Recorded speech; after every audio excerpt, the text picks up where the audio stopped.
로마서 10장 9절에서부터 15절의 말씀입니다. 로마서 10장 9절에서부터 15절의 말씀을 가지고 전도자를 사용하신 하나님이라는 제목으로 말씀을 나누려고 하는데요.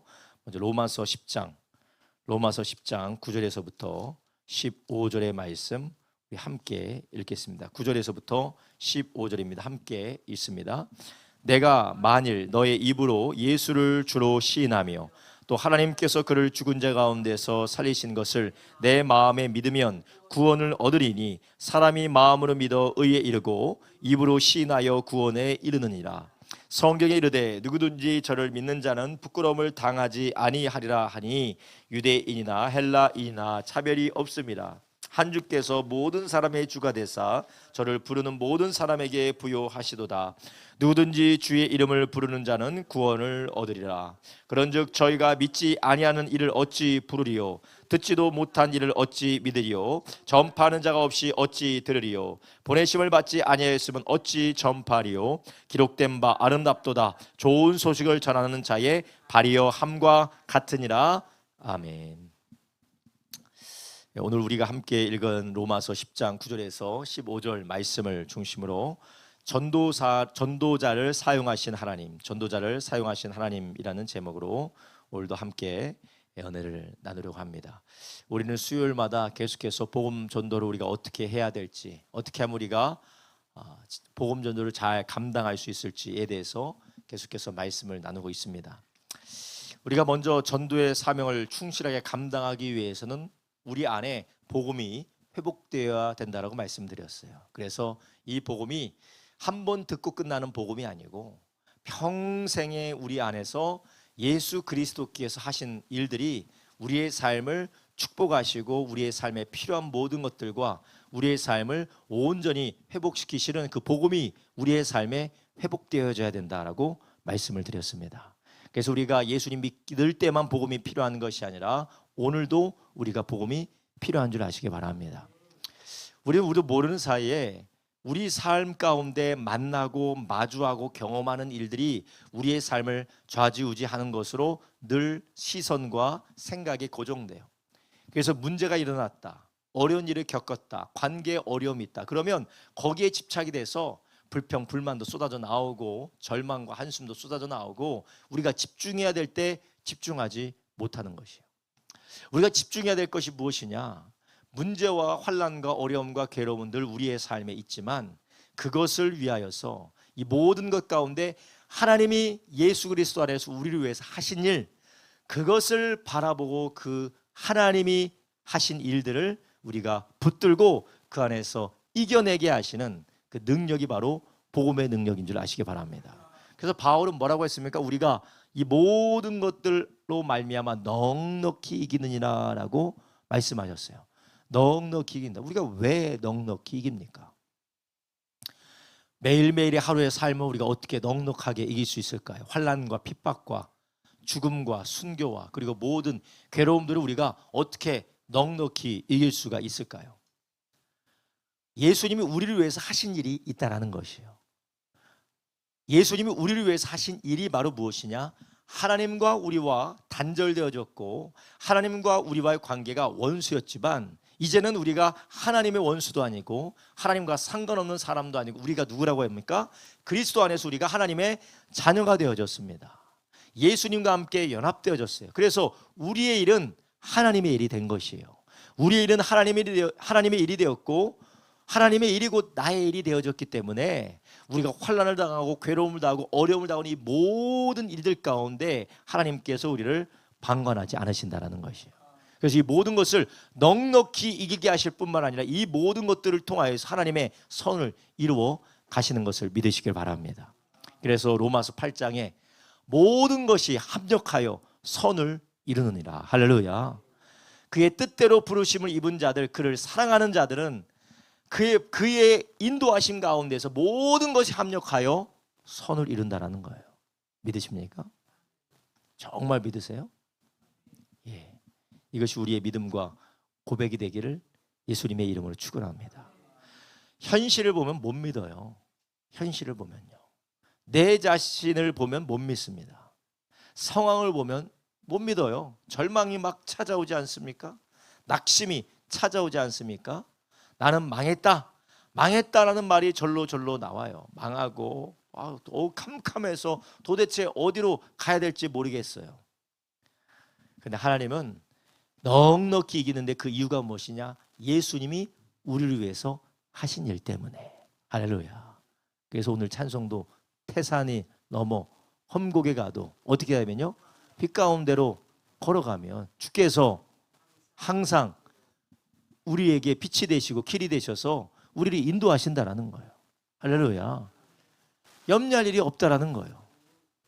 하나님이 잠시 우리의 기분과 감정을 달래주시고 만족시켜주기 위해서 이런 말씀을 주시는 것이 아닙니다. 하나님은 이미 그 일을 하나밖에 없는 독생자 예수 그리스도를 주심으로 이루어 주셨기 때문에 우리는 당당하게 그 하나님 앞에 믿음으로 찬송하게 되는 줄로 믿습니다. 그런데 우리가 이 복음이 회복되지 못하니까 우리가 신앙생활을 내 힘과 내 능력과 눈에 보여지는 것과 그리고 나의 노력으로만 하다 보니까 내 노력의 끝이 있는 그 곳 가운데서 내 수단과 방법의 한계에 다다른 그곳에서 우리는 주저앉게 되는 것이에요. 그러나 복음은 우리가 한 일이 아니라 그분이 하신 일이에요. 그렇기 때문에 우리는 오히려 우리가 한계와 절망에 부딪혔을 때 그래 내 힘으로 안 되기 때문에 하나님이 나를 위해서 예수님을 보내셨다. 할렐루야. 하나님이 우리를 위해서 예수님을 보내셨고 그 예수님이 십자가 위에서 다 이루었다 하셨기 때문에 나는 그 주님을 신뢰하며 나는 이 복음의 능력을 붙들고 오늘 하루도 살아가는 줄 아시기 바랍니다.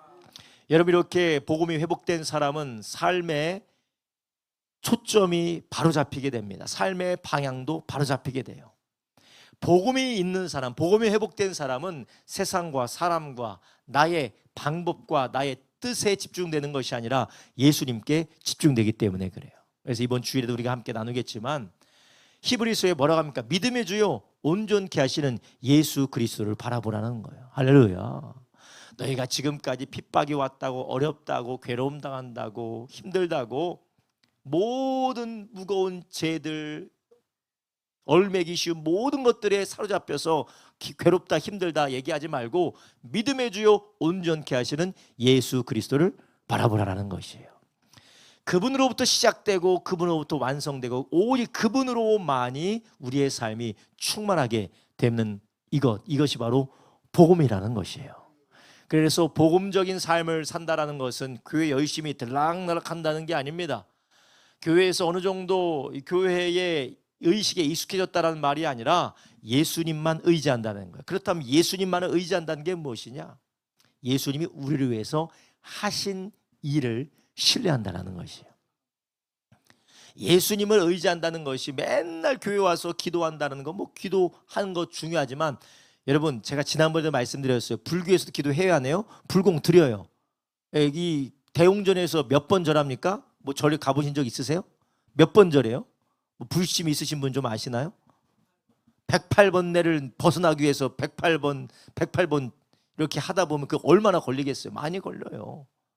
1000배를 하면 1000배를 하면 3000배를 하면 얼마나 시간이 많이 지나겠어요. 우리는 가만히 앉아서 주여 하고 있지. 그럼 막 앉았다 일어났다 앉았다 일어났다 손바닥도 위로 샥 이렇게 했다가 쉽지 않은 일이에요. 그래서 우리가 열심히 믿고 예수님은 오직 예수다라는 것은 예수님만 의지하는 게 아니라 예수님이 하신 일을 바라보고 그것을 신뢰함으로 기도하는 것이에요. 우리의 열심에 있는 것이 아닙니다. 물론 믿음과 열심이 반대되는 건 아니에요. 근데 믿음으로 우리의 열심을 드려야 된다는 것이에요. 여러분 우리가 이러한 복음이 회복되지 않으면 우리는 복음 증거의 삶을 살 수 없을 뿐만 아니라 먼저 우리가 하나님 안에서 기쁨과 자유함으로 하나님의 복음을 누릴 수도 없게 되는 것이에요.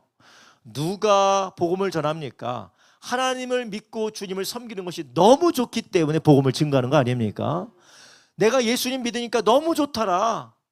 주님께서 나의 삶을 사랑하시고 주님께서 나의 삶을 축복하여 주셔서 내가 너무 감사해서 복음을 증거하는 건 아닙니까? 그런데 이 복음이 회복되지 않으니 늘 죽지 못해서 살고, 하나님이 살아계신 걸 알겠는데 예수를 믿는 것이 뭐 그다지 좋은 것 같지는 않고 그냥 억지로 끌려다니면서 안 하면 저주받을까 봐, 안 하면은 뭔가 찝찝하고 뭔가 씁쓸해서 내가 하는 사람이면 복음을 전할 수 있을까요, 없을까요?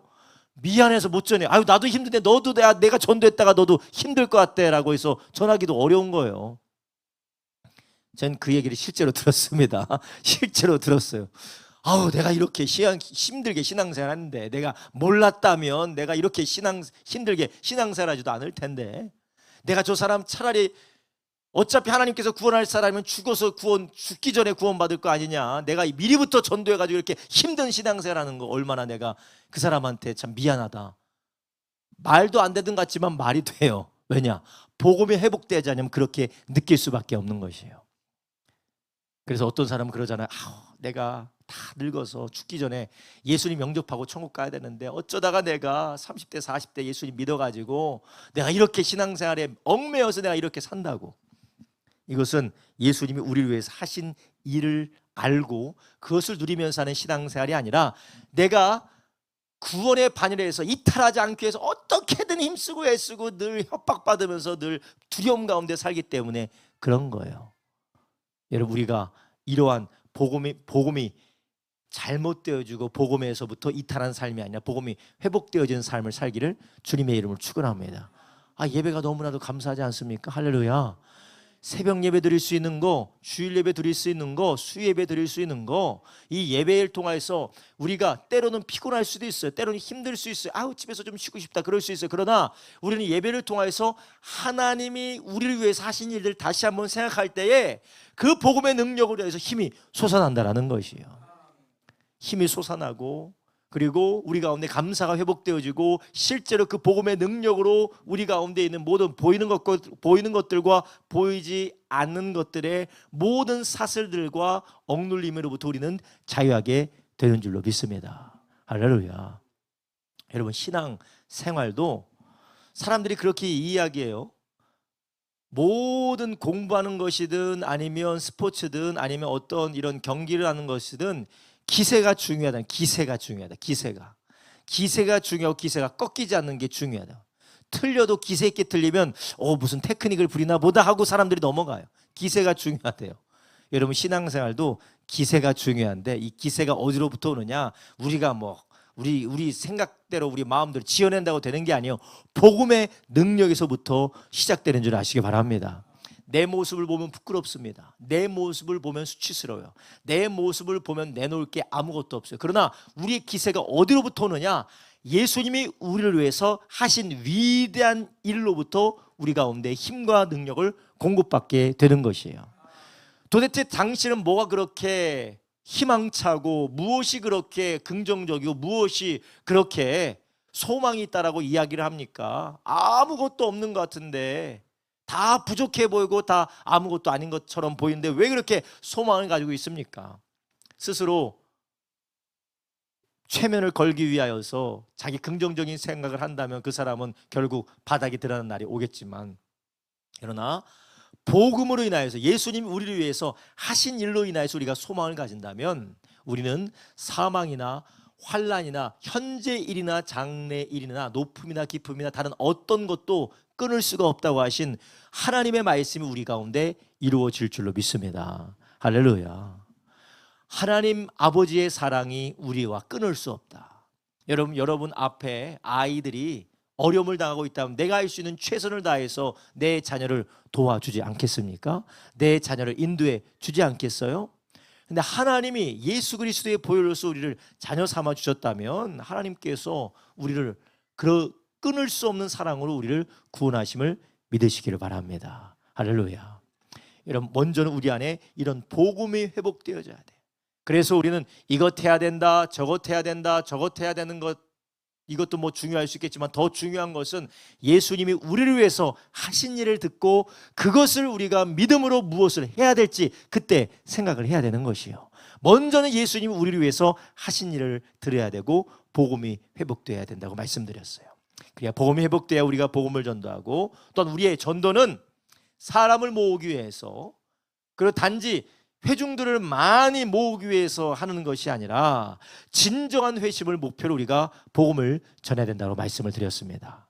그래서 우리가 복음이 회복되어짐으로 인하여서 우리가 더 이상 사람의 종도 아니고 물질의 종도 아니고 우리가 환경의 종도 아니고 나의 죄의 종도 아니고 나를 위해 사신 예수님을 인하여서 자유하게 되었고 하나님을 사랑하고 하나님을 감사함으로 주님을 섬기는 참된 하나님의 자녀, 주님의 제자가 세워질 수 있도록 우리가 온전한 복음을 전하고 제자의 도를 전파해야 된다고 말씀을 드렸어요.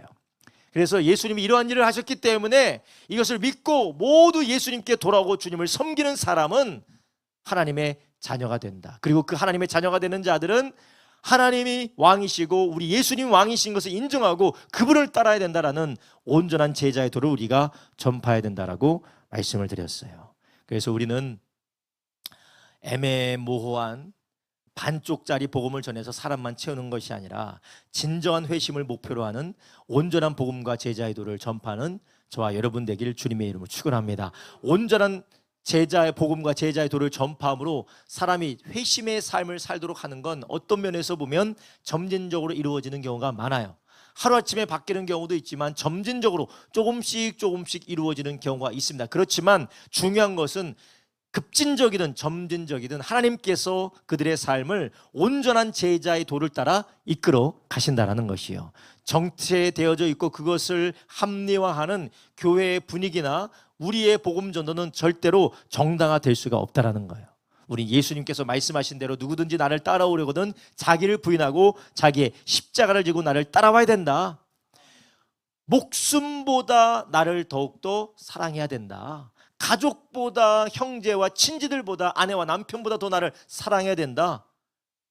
여러분 이것이 내가 한 말이 아니라 사람들이 한 말이 아니라 예수님이 하신 말씀인 줄 아시기 바랍니다. 우리 이것을 사람들에게 전파해야 됩니다.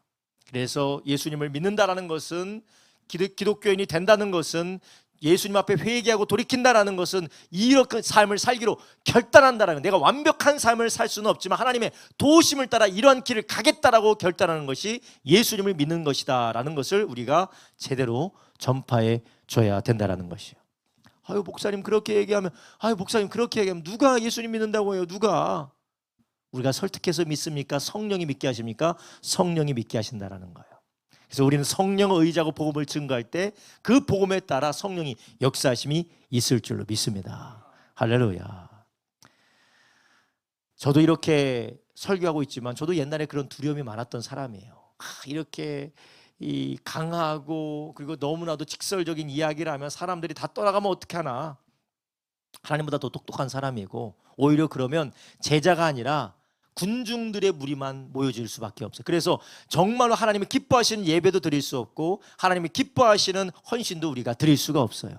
오히려 하나님이 우리에게 진정으로 주시고자 하시는 축복과 하나님의 나라를 우리가 경험할 수도 없기 때문에 오히려 우리는 성령님을 의지하고 오히려 진정한 사랑으로 하나님의 말씀을 온전히 전파하기를 예수님의 이름으로 축원합니다. 할렐루야. 우리가 아이를 사랑한다고 해서 아프다고 진통제만 갖다 주면 되겠습니까? 낫는 약을 갖다 줘야죠. 낫는 약을.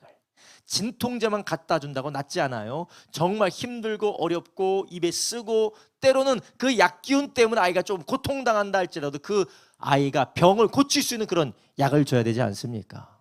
이것이 바로 하나님의 말씀인 줄로 믿습니다. 그리고 우리의 전도는 하나님의 은혜에서부터 시작되어서 하나님의 은혜로 열매 맺는다라고 말씀을 드렸어요. 그래서 우리의 복음 전도는 우리가 하는 것도 아니고 또 우리가 사람들의 마음을 조작할 수 있는 것도 아니고 또 우리가 잘했다고 해서 그 사람이 예수 믿는 것도 아니고 우리가 잘못했다고 해서 그 사람이 예수 못 믿는 것도 아니에요. 오직 하나님의 은혜로 인하여서 시작되어서 하나님의 은혜로 말미암아 구원받는 사람들이 일어나게 될 줄로 믿습니다. 그러니 우리는 하나님의 은혜가 하심을 알고 겸손하게 순종하고 또한 신실하게 복음을 전파하고 또한 겸손함을 따라 은혜 받은 자로서 사랑으로 다가가는 저와 여러분 되기를 예수님의 이름으로 축원합니다. 여러분 우리가 자기 의를 가지고 전도를 시작하면 금세 지칩니다.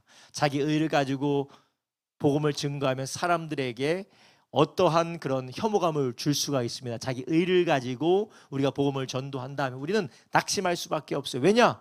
어느 순간에 우리가 감당할 수 없는 상황이 오고 전혀 효과가 없어 보이는 때가 있기 때문에 그렇습니다. 그러나 우리의 의가 아니라 겸손하게 하나님의 은혜를 따라 시작되고 하나님의 은혜로 열매 맺는 것을 우리가 고백하며 순종할 때 우리는 이렇든 저렇든 하나님만 영광이 되는 줄로 믿습니다. 그리고 이렇든 저렇든 우리는 그 가운데서 하나님의 은혜의 풍성함을 누릴 수 있는 줄 믿으시기를 바랍니다.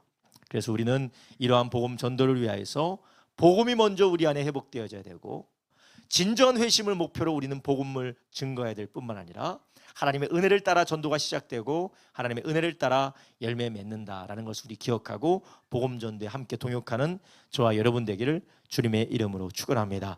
이제 우리가 들었다면 우리는 복음 전도를 어떻게 해야 되느냐? 시작을 하는 게 중요해요. 할렐루야. 시작을 해야 돼. 시작. 왜 사람들이 복음 전도에 헌신하지 못하고 복음 전도에 열매를 맺지 못하느냐? 바로 시작하지 않기 때문에 그래요. 한번 따라합니다. 전도를 시작하자.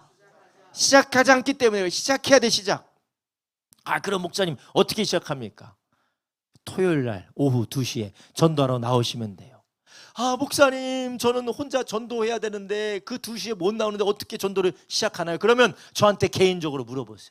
목사님 제가 전도하고 싶은데 전도 못해요. 그럼 제가 그러면요 성도님 정말 어려우면요 토요일 날 전도 물품이 부족해요. 그러니까 전도 물품 사주세요. 제가 그렇게 거기서부터 시작할 수 있도록 도와드릴게요. 목사님 제가 돈이 없어서 그 사지는 못하겠고 하고는 싶은데 그럼 어떻게 될까요? 그러면은 기도라도 시작해요. 기도라도. 그래서 몇 시부터 몇 시까지 기도 시간을 제가 드릴 테니까 그때라도 기도하세요. 시작하면 하나님께서 우리를 쓰시는 줄 아시기 바랍니다. 여러분 사람들에게 쓰임 받고 사람들에게 발탁되려고 사람들이 어떻게 합니까? 그 쓰는 사람, 발탁하는 사람 옆에서 어물쩡 왔다 갔다 하다 보면 이런 사람도 있나고 쓰잖아요. 그렇죠. 우리가 시작한다는 것이 내 능력 때문에 나의 부족함 때문에 혹은 나의 연약함 때문에 정말 이 시작하는 것이 거창하게 시작하지는 못하더라도 이 복음 전도와 연관된 곳에 어물쩡 하다 보면 성령님께서 역사하는 줄 아시기 바랍니다. 집에 앉아 있는데 집에서 앉아서 맛있는 거나 먹고 낮잠을 자고 있는데 성령이 충만한 역사는 만무합니다. 내가 진짜 교회도 가기 싫고 내가 가서 목사님 뭐라는지 모르겠지만 그래도 성령이 역사하시는 곳이 모이는 주님이 모인 성도들이 모이는 장소라고 하니까 내가 거기라도 한번 가봐야겠다 해서 어물쩡거리다 은혜는 받을 수 있지만 그렇지만 집에 가서 그냥 낮잠이나 자면서 집에서 TV나 보면서 낄낄거리면서 맛있는 거나 먹으면서 낮잠에 잔다고 성령이 충만해지겠습니까? 그러지 못해요. 우리가 전도를 시작하는 것은 어떻게든지 내가 제한이 있고 내가 뭔가 부족하면 내가 할 수 있는 것을 찾고 혹은 내가 할 수 있는 것이 무엇인지를 구하고 도움을 청해서 시작하시기를 예수님의 이름으로 축원합니다. 그래서 우리 주님께서 뭐라고 하셨어요? 마태복음 7장 7절에 구하라 찾으라 두드려라. 구하라 찾으라 두드려라. 마태복음 7장 7절에 보면 구하라 찾으라 두드려라. 제가 보면요 사람들이 예수님 안에서 믿음을 가지고 구하고 찾고 두드리면 반드시 하나님께서 역사하십니다. 할렐루야. 다들 안 믿으시나 봐요. 안 믿으시나 봐요. 그 사람이 좀 부족해. 뭔가 좀 띠해. 그리고 뭔가 좀 도저히 이 답이 안 나와. 그렇지만 믿음을 가지고 내 모습이 아니라 하나님이 나를 위해서 약속하신 것과 하나님의 능력을 믿고 두드리고 찾고 구하면은 하나님께서 열어주시고 만나게 해주시고 찾게 해주시는 줄 아시기 바랍니다. 근데 이걸 안 하기 때문에 그런 거예요. 안 하기 때문에. 그래서 예수님께서도 뭐라고 하셨습니까? 하늘의 아버지께서 구하는 자에게 좋은 것으로 선물로 주시지 않겠느냐. 여러분 우리가 시작해야 돼요. 전도를 시작해야 돼요. 어떻게 시작합니까? 우리가 거창하게 지하철 타서 복음 전도하라는 것도 아니에요. 우리 집에 이웃집에 딱 가서 배를 울리면서 안녕하세요 저 앞집에서 왔는데요 선생님 지금 오늘 죽으시면 하나님 나라 갈 수 있는 확신이 있으십니까? 오늘 죽어서 하나님 앞에 서게 되면 천국 갈 자신이 있습니까? 라고 전도하라는 것도 아니에요. 내가 정말 사랑하는 가족 아직까지 예수 믿지 않는 가족에게 전화해서 아무개 예수님 안 믿으면 큰일 나 예수 믿고 구원받아야 되라고 그 전화하는 것도 아니에요. 지금 내가 할 수 있는 것을 이 시간 시작하는 것을 통하여서 하나님이 우리를 사용하심을 믿으시기를 바랍니다. 시작하시되 하나님의 크심을 인정하고 성령님의 도우심을 구하며 순종할 때 하나님께서는 역사를 일으키실 줄로 믿습니다. 우리 교회 가운데 전도를 제일 열심히 하시는 분이 이경자 원사님 같아요. 물론 다른 방법을 하시는 분도 계시겠지만 이경자 원사님이 하루아침에 그렇게 전도하는 게 아니에요. 40년, 50년을 전도했기 때문에 그 전도하는 거예요. 40년, 50년 한 사람처럼 우리가 똑같이 못해요. 못합니다. 저도 오늘도 운동하러 갔다 왔지만 가서 막 120kg, 130kg 되는 뭐 벤치프레스 든다 죽어요. 20년 한 사람이나 그런 걸 들고 뭐 체격이 된 사람 들지, 나는 내가 할 수 있는 거 하면 건강해지는 거예요. 우리가 할 수 있는 거 하면 됩니다. 우리가 할 수 있는 거. 목사님 저는 전도 못해요. 전 노방전도 쪽팔려서 못해요. 목사님 저는 전도하면 사람들 나 이상하게 보고 오해하고 나 쪽팔려서 싫고 따돌림 당해서 싫고 손해보고 내 이미지 관리해야 되는데 이미지 관리도 안 돼서 나 싫어요. 그거 하라는 게 아니라니까요. 지금 내가 할 수 있는 것부터 순종하라는 것이에요. 목사님 저는 너무 수줍어서 내가 물티슈도 못 나눠주겠어요. 내가 마스크도 못 나눠주겠어요. 그렇지만 전도하는 시간에 와서 나눠주시는 분들 차라도 타드리겠습니다. 거기서부터 시작하는 거예요. 내가 밖에 가서 못하겠어요. 그렇지만 제가 파라솔 나르는 것은 해주겠어요. 파라솔 나르는 거. 그리고 들어갈 때 내가 그거 철수하는 거 제가 하겠습니다. 그러나 나는 건 아직 못하겠습니다. 그러니까 어물쩡 거리다 보면 갑자기 전도의 영이 임하여서 마스크 전달하게 될 줄로 믿습니다. 할렐루야. 작은 것부터 우리가 시작할 때 하나님께서 두드리고 찾고 구하면 하나님께서 열어주시는 역사가 있게 될 줄로 믿습니다. 거절과 핍박과 무한을 당하기도 하지만, 그리고 우리의 삶에 수고로움과 어려움이 있지만 하나님은 우리의 순종을 사용하시는 줄 아시기 바랍니다. 전도는 하나님이 영혼을 구원하시는 하나님의 방법이에요. 그래서 오늘 우리가 읽은 본문이 무엇입니까? 바로 사람이 마음으로 믿어 의에 이르고 입으로 시인하여 구원에 이른다. 그래서 내가 내 입으로 예수를 주로 시인하고 하나님께서 예수님을 죽은 자 가운데서 살리신 것을 내 마음에 믿으면 너는 구원을 얻는다. 유대인이나 헬라인이나 차별 없이 다 구원을 얻는다. 그래서 13절에 누구든지 주의 이름을 부르는 자는 구원을 얻는다. 예수님 믿으면 다 구원을 얻는다. 그런데 구원을 받는 자가 누구냐? 13절부터 뭐라고 합니까? 주의 이름을 부르는 자는 다 구원을 받는데 믿지 않은 이가 어떻게 부르겠느냐? 듣지도 못한 이가 어찌 믿겠느냐? 결론적으로 전파하는 자가 없이 어찌 그들이 믿고 고백하고 이름을 부르겠느냐?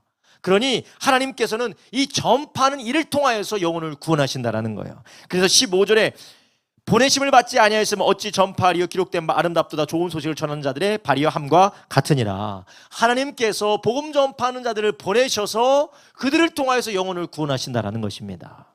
여러분, 이러한 놀라운 하나님의 역사가 바로 하나님의 자녀들을 통하여서 먼저 구원받은 하나님의 백성을 통하여서 이루어짐을 믿으시기를 바랍니다. 주님이 그 일을 위하여서 우리를 구원하셨고 우리를 사용하시기를 원하신다라는 것이에요. 여러분, 전도는 하나님이 영혼을 구원하시는 방법이라고 말씀드렸어요. 그래서 하나님은 누군가를 구원하실 때 누군가를 먼저 구원받은 누군가를 보내서 복음을 전하게 하시고 성령께서 그것을 듣게 하시고 깨닫게 하시고 예수님께 돌아오게 하십니다.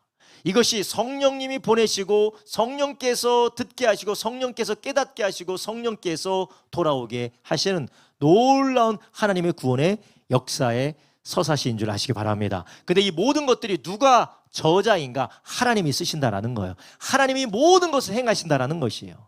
그러니 우리는 이 하나님이 하시는 일임을 믿고 우리는 하나님의 은혜의 역사와 때를 신뢰하시기를 주님의 이름으로 축원합니다. 우리가 원하는 때에 원하는 사람이 원하는 방법으로 구원받지는 않습니다. 그러나 반드시 복음 전파를 통해서 구원받는 줄 아시기 바랍니다. 그래서 전파하는 자가 때를 얻든지 못 얻든지 나를 통해서 되지 않는다 할지라도 누군가를 통해서 나를 거쳐서 누군가를 통해서 복음이 그 사람에게 들어갈 것을 믿고 우리는 은혜의 때를 신뢰하고 기도하며 전하는 저와 여러분 되기를 예수님의 이름으로 축원합니다. 그리고 복음은 무엇이라고 했습니까? 모든 사람들에게 유대인이든지 헬라인이든지 하나님의 은혜는 모든 사람에게 부여하다. 누구든지 주의 이름을 부르는 자는 구원을 얻으리로다. 내 가족만 아니고 내가 친한 사람만 아니고 모든 사람에게 복음이 들려져야 될 줄로 믿습니다. 물론 하나님께서 구원하시는 거지만 그러나 하나님께서는 모든 자들에게 부유하시다고 했기 때문에 하나님은 모든 자에게 복음이 전달되어지기를 원하는 줄 아시기 바랍니다. 우리는 그것을 선택할 수 없어요. 누구는 듣고 누구는 안 듣고 우리가 선택 못합니다. 다만 우리가 아는 것은 하나님의 복음은 모든 자에게 부유하다는 것만 알아요. 그러니 우리는 모든 자에게 앞집도 옆집도 뒷집도 밑에 집도 위에 집도 우리가 하나님이 복음 전할 수 있는 기회를 열어주실 때에 복음을 증거하는 저와 여러분 되기를 주님의 이름으로 축원합니다. 복음을 증거하셨다. 그래서 저도 하나님 저도 계속해서 설교 말씀을 하나님이 복음 전하는 설교 말씀을 주시는데 제가 어떻게 실제적으로 복음을 전할 수 있을까요? 하나님께서 저에게 그런 감동을 주셨어요. 이 목사야. 교회에 좋은 커피 머신이 있으니까 게다가 교회에 좋은 이 카트도 있으니까 카트에다가 아이스 커피 타가지고 상가 사람이나 돌려서 그거 하면 얼마나 좋겠느냐. 감동이 올 때 살짝 불편한 마음이 있어요. 이거 내가 진짜 하기 싫은데. 그런데 듣든 아니 듣든 먹이다 보면 뭔가 있지 않겠어요? 먹다 보면 마시다 보면 뭔가 있지 않겠어요? 듣지 않다 하더라도 최선을 다해서 우리 교회가 아니더라도 집 근처 교회더라도 우리 교회가 아니더라도 나중에 다른 사람을 통해서 구원받을 수 있는 길이 열려질 줄로 믿고 그렇게 할 때 하나님이 은혜를 부어주실 줄로 믿습니다. 그냥 내가 시작할 수 있는 것에서부터 시작을 하는 거예요. 내가 시작할 수 있는 거. 여러분 하나님은 이렇게 우리에게 복음을 전하는 일을 위해서 우리를 구원하셨고 또한 그것을 우리에게 맡겨주셨다는 거예요. 우리 말고는 할 사람이 없어요. 천사가 하는 것도 아니고 새와 짐승이 하는 것도 아니고 하나님께서 우리에게 맡겨주셨다는 것이에요. 그러면 특별히 은사를 받은 사람, 특별히 능력을 받은 사람이 해야 되느냐? 이것은 제가 이따가 말씀을 드리겠지만 그게 아니라는 거예요. 모든 그리스도인들이 그 일을 감당하도록 부르셨다는 거예요. 그래서 우리는 시작하기를 예수님의 이름으로 축원합니다. 어떤 방식이 됐든지 어떤 자리가 됐든지 우리에게 하나님은 큰 걸 원하시지 않으세요. 순종을 원하시는 것이에요. 순종할 때 하나님께서 우리에게 능력 주시고 변화시켜 주시고 우리를 강건하게 하셔서 하나님은 우리에게 하나님의 영광스러운 일에 동참하게 하는 줄 아시기 바랍니다. 여러분 우리가 팔을 안 쓰면 팔이 녹습니다. 우리가 발을 안 쓰면 발이 녹습니다.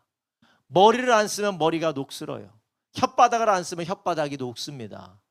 우리가 우리의 모든 신체 장기들도 안 쓰면 녹슬어요. 여러분 이처럼 우리가 하나님이 구원받는 자로서 하나님의 복음을 증거하고 우리를 거듭나게 하셨는데 이 복음 증거의 사명을 감당하지 않으면 이미 복음을 증거할 수 있고 복음 증거하는 일에 우리에게 주신 그 은사들을 우리는 발휘할 수가 없이 사장이 되어버리는 겁니다. 은혜도 사장되고 능력도 사장돼요. 그래서 주님께서 우리를 보내시면서 뭐라고 하셨습니까? 하늘과 땅의 모든 권세를 우리에게 주셨으니 나에게 주셨으니 너희는 가서 제자 삼으라. 침례를 줘라. 가르쳐 지키게 하라. 이미 우리에게 모든 것이 준비되어져 있는데 그것을 안 하니까 하지 못하는 거예요. 안 하니까. 못해서 못하는 것도 있지만 안 하니까 안 되는 거예요. 안 하니까. 우리가 이렇게 입을 열어서 우리가 순종해서 하나님의 말씀에 복음 증거하는 일에 순종할 때 하나님께서 우리에게 권능도 주시고 힘과 능력도 주시는 줄로 믿습니다.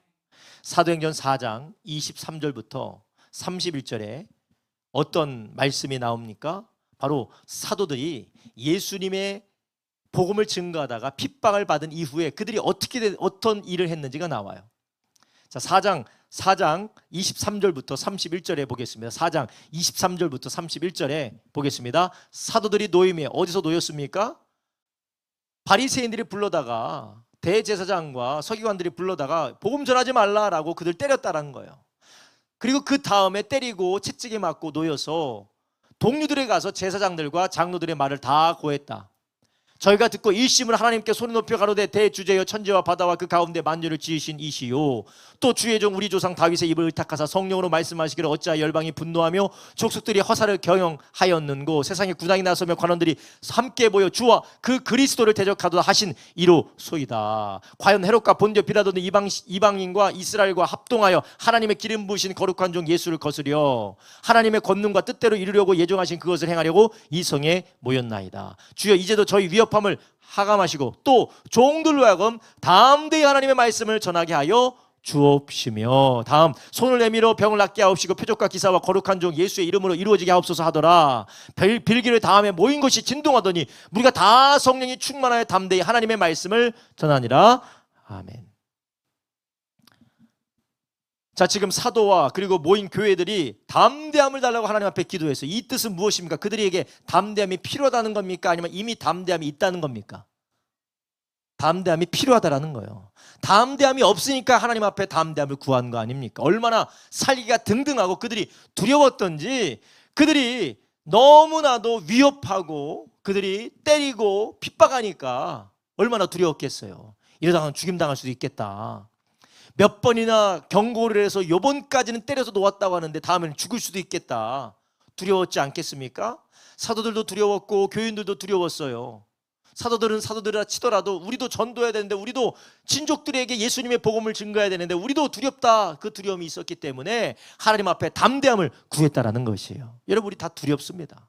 새로운 사람 마주하기도 두렵고, 새로운 사람으로부터 모멸감을 받을까 봐 두렵고, 괜히 복음 전했다가 본전도 못 찾을까 봐 두렵고, 두려워요. 그러나 두렵다고 멈추는 것이 아니라 두렵기 때문에 담대함을 구해야 될 줄로 믿습니다. 이게 바로 시작이라는 것이에요.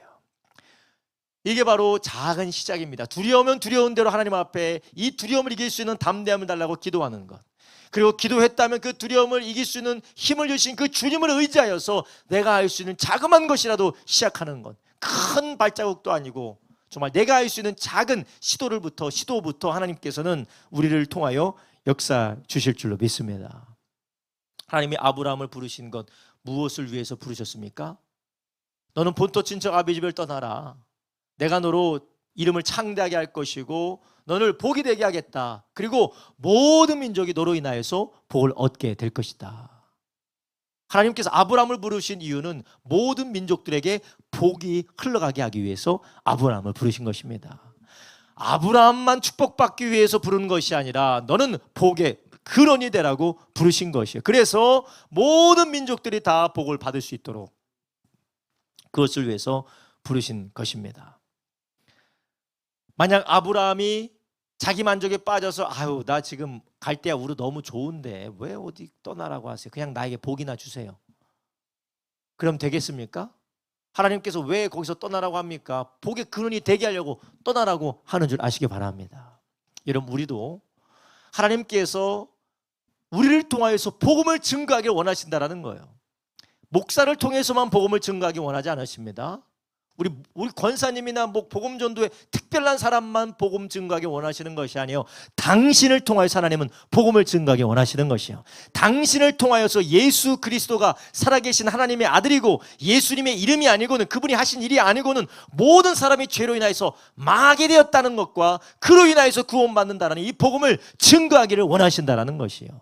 나를 통해서만 아니, 이 목사를 통해서만 아니라 오늘 예배하시는 모든 분들을 통해서 하나님께서 복음을 증거하기를 원하신다는 것이에요.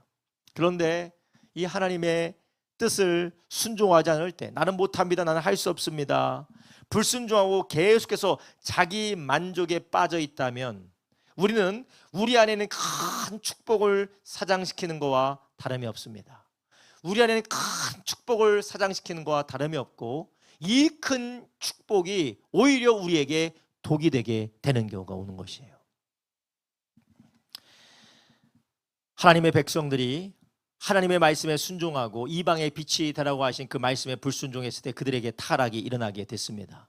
여러분, 목장에서도 목장이 전도하지 않으면 나중에는 그 목장 싸웁니다. 싸워요. 분쟁이 일어납니다.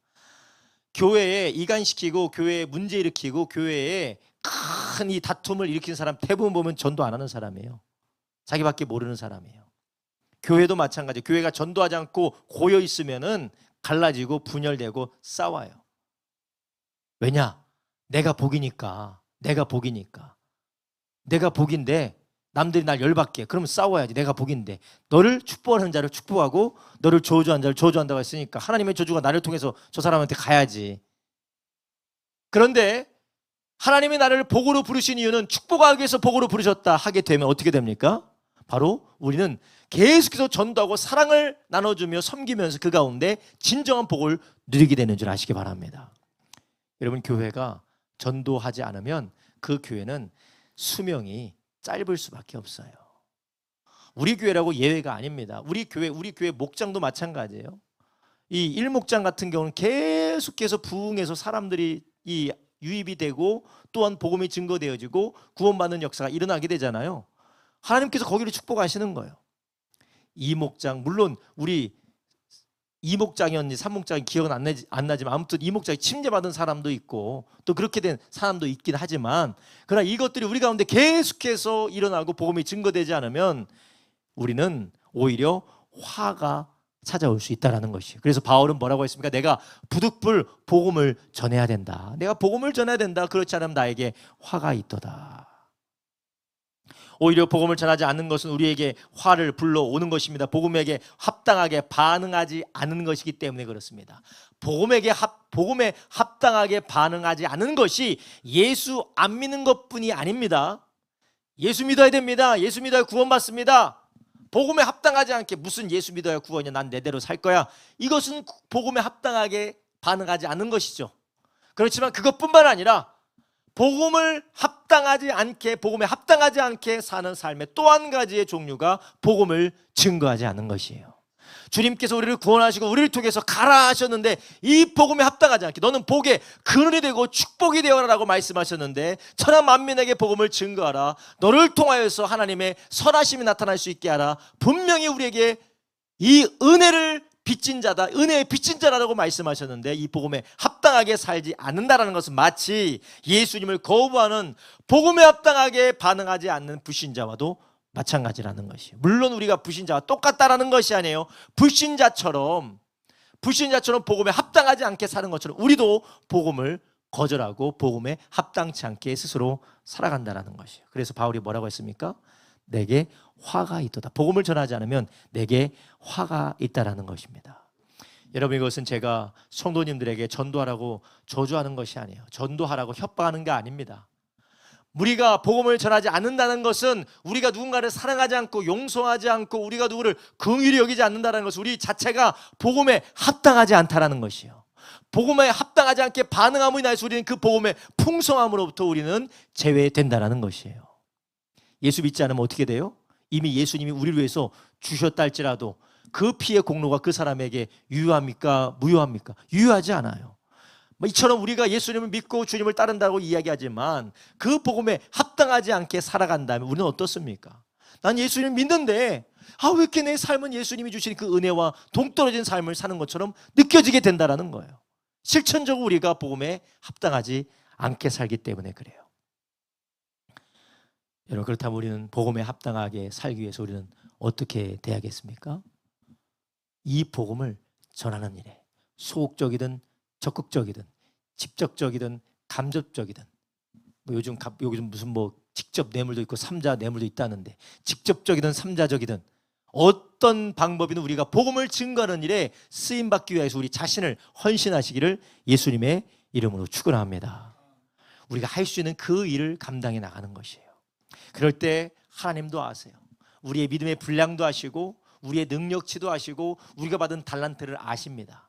그렇기 때문에 하나님께서는 작은 일에 순종하는 자에게 큰 달란트, 큰 일 맡겨주실 줄로 믿습니다. 그래서 지금은 이 마스크 나눠주면 나중에는 사람 붙들고 복음 증거하는 날이 오게 될 줄로 믿습니다. 성령님은 지금도 우리를 사용하길 원하세요. 주님께서 우리를 통해서 시작하시고 주님께 맡기고 순종하기를 원하십니다. 그럴 때 하나님께서 우리를 통하여서 성령님이 제자들을 사용하셨던 것처럼 우리를 사용해 주실 줄로 믿습니다. 처음부터 우리가 사도행전에 나오는 예수님의 사도들처럼 우리가 전도할 수 없어요. 처음부터 우리가 예루살렘 거리에서 5,000명씩, 3,000명씩, 2,000명씩 회개시킨 베드로처럼 우리가 사역할 수 없어요. 그러나 시작은 우리가 할 수 있다라는 것이에요. 시작하면 성령님께서 우리를 그렇게 빚어가시고 우리를 강하게 세워가실 줄로 믿습니다. 할렐루야. 여러분, 오늘 우리는 본문에서 전도하는 사람을 통하여 하나님이 영혼을 구원하신다고 하셨어요. 우리도 전도하는 사람을 통하여서 우리가 구원받은 줄로 믿습니다. 그렇기 때문에 지금도 하나님은 우리를 통하여서 누군가를 구원하기를 원하신다는 것이에요. 누군가를 구원하기를 원하신다. 여러분, 우리는 지난 한 주 어떻게 사셨습니까? 하나님께서 누군가가 눈에 밟히게 하십니까? 누군가에게 복음을 전해야 된다는 그런 감동을 주십니까? 하나님, 내가 직접적으로 못하겠어요. 감정적으로라도 뭔가를 할 수 있는 지혜라도 주십시오라고 기도의 시작을 하시기를 예수님의 이름으로 축원합니다. 그런 기도를 통하여서, 순종을 통하여서 우리가 함께 공동체를 통하여서 함께 협력함으로 나갈 때 하나님은 우리 교회를 통하여서 생명이 흘러가고 오히려 그 생명을 통하여서 우리가 더욱더 풍성해지는 역사가 있게 될 줄로 믿습니다. 여러분, 주님께서 분명히 말씀하셨죠. 주는 자가 받는 자보다 복되다. 여러분, 복음 전도는 위대한 결과를 낳습니다. 복음을 전하면 전할수록 우리는 그 복음을 깊게 체험할 수 있고, 복음을 전하면 전할수록 그 복음의 권세와 능력을 우리는 깊이 경험할 수가 있어요. 그걸 경험하게 됩니다. 그리고 우리가 누군가에게 복음을 전해줌으로 하나님이 우리에게 주신 그 풍성한 사랑을 우리가 체험하게 되는 것입니다. 제가 어느 목사님과 이야기하면 그런 얘기를 해요. 성도가 성장하는 것은 말씀 듣고 은혜 받았다고 성장하는 것이 아니다. 전도할 때 성장한다. 그 얘기를 해요. 그래서 저는 처음에는 한 몇 년 전에는 그것이 뭐 그럴까? 말씀 듣고 은혜 받아야 전도하고 그래야 성장하는 거지. 말씀에 은혜 받아야지. 아니에요. 말씀에 은혜 받고 자기 만족에 빠지면 절대 성장하지 못해요. 머리만 커져가지고 비판하기를 바쁩니까? 바쁩니다. 이 사람은 저렇고 저 사람은 저렇고, 심지어는 이 목사는 저렇고 저 목사는 저렇고, 비판하고 판단하고 맨날 사랑만 받으려고 해요. 맨날 사랑만 받으려고 해요. 난 이게 부족해, 난 저게 부족해, 난 이게 마음에 안 들어, 저게 마음에 안 들어. 그러나 전도하는 사람은 늘 하나님의 은혜에 감사할 뿐이에요. 늘 하나님의 사랑 안에 감격될 뿐입니다. 전도가 사람을 성장하게 해요. 여러분, 아이를 낳고 키워보면 어린아이와 같은 삶을 더 이상 살 수도 없고 살아서도 안 되고 아주 강제적으로 성장할 수밖에 없어요. 강제적으로 아이를 낳으면, 아이를 낳고 아이를 키워야 되면 복음 전도가 그와 같은 것입니다. 복음 전도를 통하여서 누군가를 제자 훈련하고 누군가를 세워나가는 그 일에 헌신하다 보면 자기도 하나님 안에서 그 풍성한 은혜를 따라 이전의 어린아이와 같은 모습이 벗어지고 하나님의 마음을 알아가게 되는 것이에요. 그래서 우리가 이러한 복음 증거를 통해서 오히려 우리가 복되게 될 줄로 믿습니다. 그래서 이제부터 우리가 전도해야 된다, 전도를 어떻게 하셨습니까? 우리가 전도에 동참합시다라는 것은 하나님이 우리를 축복하기를 원하십니다. 우리가 더 하나님의 큰 축복에 들어가기를 원하십니다 라는 말로 들으시기를 예수님의 이름으로 축원합니다. 그러므로 전도자를 사용하시는 그 하나님은 전도를 통하여서 전도자를 더 축복하기를 원하시는 줄 믿으시기를 바랍니다. 할렐루야. 우리 아이가 근데 아들 하나밖에 없어서 잘 모르실 것 같아. 아들 하나밖에 없어서. 네. 이제 손녀가 있으니까 아시겠어요. 내 손녀가 손자를 너무 사랑해서 자기가 유치원에 가서 가져온 과자 손자한테 주고, 어디 가서 배운 거 열심히 알려주기 바쁘고, 그리고 자기가 가지고 있는 장난감도 막 주면서 나는 못하다, 너는 재밌게 놀아라 그러면 야, 훌륭하네. 얘는 이제 더 이상 신경 쓸 거 없으니까 얘한테나 해야겠다, 그런 생각이 듭니까? 그렇잖아요. 그래. 어이구, 우리 은유 뭐가 필요해. 내가 다 줄게.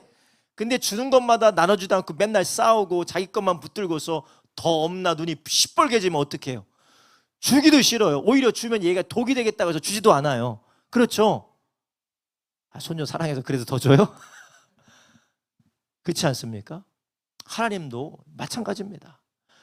줬더니 지만 붙들고 있어서 눈이 시뻘개져서 또 내 거 또 없나 눈이 시뻘개져서 쳐다보고 있으면 하나님이 아이고, 얘는 줬다가는 싸우겠다, 오히려 줬다가는 얘가 더 버릇 나빠지겠다, 하나님께서 그 모습을 보고 안타까워하지 않겠습니까? 그런데 하나님이 줬다만 하면 가져다가 연약한 자를 돌보고, 줬다 가면 그 은혜 가지고 복음 듣지 못한 자에게 복음을 증가하면 하나님께서 얼마나 마음 가운데 이미 우리를 사랑하시지만, 이미 우리를 긍휼히 여기시지만 그 마음 안에서 풍성하게 부어 주시겠습니까? 여러분, 하나님의 마음이, 하나님의 축복이 쏟아지는 그러한 전도자가 되기를 예수님의 이름으로 축원합니다. 하나님의 마음과 하나님의 사랑이 쏟아지고 기루어지는 그 전도자, 힘과 능력과 시간과 자원이 있으면 다 복음 전하는 일에, 그러면 주님께서 얘는 말이야 주기만 하면 전도해, 줬다 하면 이거 남들에게 써, 이거 내가 얘 줬더니 다 남들이 써버리니 얘는 줄 필요 없는 것 같아, 다른 사람 줘야겠다, 차곡차곡 모아서 자기밖에 모르는 사람 줘야겠다, 그렇겠습니까? 안 그런다는 거예요. 우리는 하나님의 복음을 나누시기를 예수님의 이름으로 축원합니다. 그래서 전하고 기도에 매일 증인되리라. 이것이 우리 목사님 또 전도하라고 저는 찬양이나 부르고 말이야, 내가 지금 우리 집 챙기기도 바쁜데 말이야, 내 인생 챙기기도 바쁜데 뭘 전하고 기도해, 매일 증인은 무슨 증인이야, 나도 지금 나 살기도 바쁜데, 안 되는 것이에요.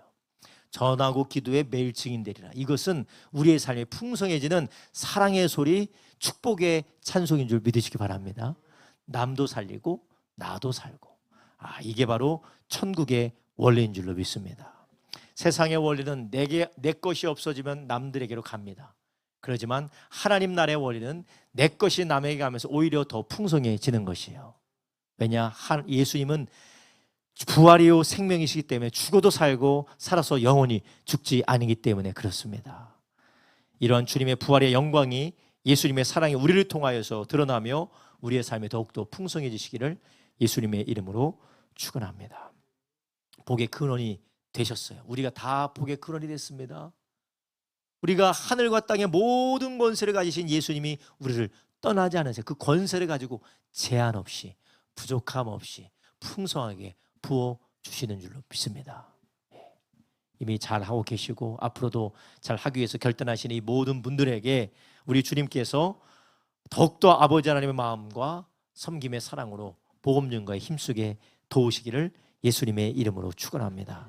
기도하겠습니다. 하나님, 이 시간 우리가 들은 말씀을 붙들고 하나님 이 시간 간곡히 주여 우리를 사용하여 주시옵소서. 하나님, 자기 만족에, 하나님 자기 욕심에, 아버지 자기의 일에만 매달리는 것이 아니라 복음이 필요한 사람, 사랑이 필요한 사람, 복음 증거 일에 협력이 필요한 그 자리에 하나님 내가 가게 하여 주시옵소서. 내가 직접 복음을 전하지 못한다 할지라도, 내가 직접 그 복음을 증거하지 못한다 할지라도 그 복음 증거하는 그 일에 우리가 음으로 양으로 협력하며 그 일에 함께 마음으로, 기도로 마음을 모으고 우리가 섬김으로 마음을 모으고, 하나님 우리가 주님 앞에 내가 할 수 있는 것이 무엇인지, 어떻게 시작해야 될지 주님 앞에 겸손히 순종하는 마음으로 주님 앞에 구할 때에 성령님 우리를 사용하여 주시고 인도하여 주시옵소서. 하나님, 우리 새솔 교회에, 우리 가정 가운데 하나님의 생명의 주님의 축복이 메마르지 않게 하여 주시옵소서. 날마다 복음 증거를 통하여서, 선교를 통하여서, 섬김을 통하여서 사랑이 솟아나게 해주시고 축복이 흘러가게 해주시옵시고 30배, 60배, 100배 더 넘쳐나게 부어지며 더 위대하게 흘러가게 하여 주시옵시고, 주여 작은 일에 충성한 자 큰일 맡기시는 하나님의 위대한 일이 우리 가정 가운데, 교회 가운데 부어지게 하여 주시옵소서. 내가 주여 세 번 합심하여 기도합니다. 주여, 주여, 주여.